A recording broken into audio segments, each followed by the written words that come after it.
As a voter registration drive organizer in the state of Colorado, I've registered hundreds of people to vote just this year alone using this form. And I always tell people to save the yellow copy on the back because at the bottom it lists the acceptable forms of ID that they're going to need when they get to their polling place, because my state of Colorado is one of the 31 states that has a voter ID law. And anyone who knows the history of voter ID laws should know that they're normally used to suppress the vote, especially the minority vote, which is why I took pride in picking up an extra large stack of Spanish language forms to do my part to offset that. But unfortunately, the movement to suppress minority voting continues all across my country.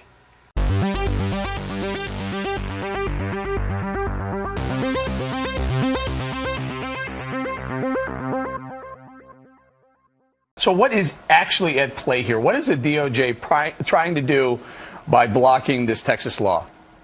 Well, this is the latest in a series of radical decisions by Eric Holder's Justice Department designed to please racial interest groups like the NAACP ahead of the 2012 election and make them happy.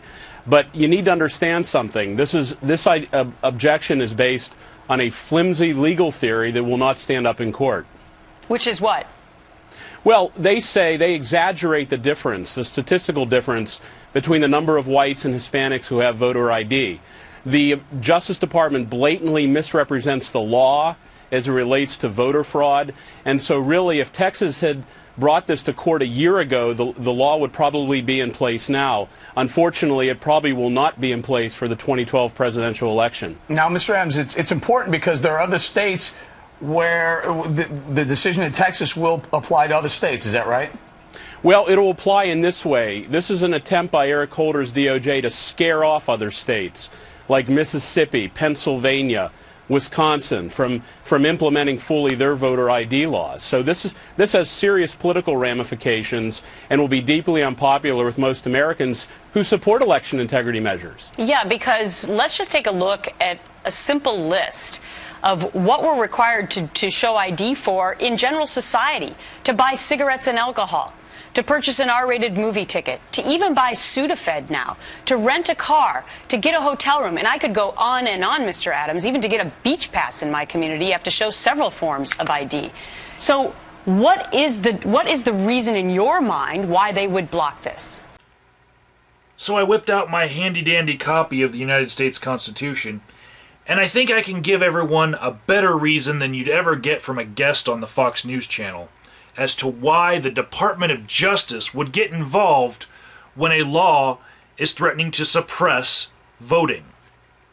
And that's because in the 15th Amendment to the Constitution of the United States of America, voting rights are protected. And nothing else on Gretchen's list is a right that is protected in the Constitution. Nothing else. Let's go down her list, shall we? The Constitution does not give you the right to get a hotel room. The Constitution does not give you the right to rent a car. The Constitution does not give you the right to buy Sudafed. The Constitution does not give you the right to purchase an R-rated movie ticket. And the Constitution does not give you the right to buy cigarettes or alcohol. And for those of you who disagree, I'm going to point out no smoking areas and dry counties just to preempt any stupid arguments coming my way. Nothing on that list is protected by the Constitution like voting rights are. This is a case of apples and oranges. And by the way that Fox News would even entertain such a desperate and stupid argument, it is very apparent that the interests that they work for stand the most to gain from suppressing minority voting.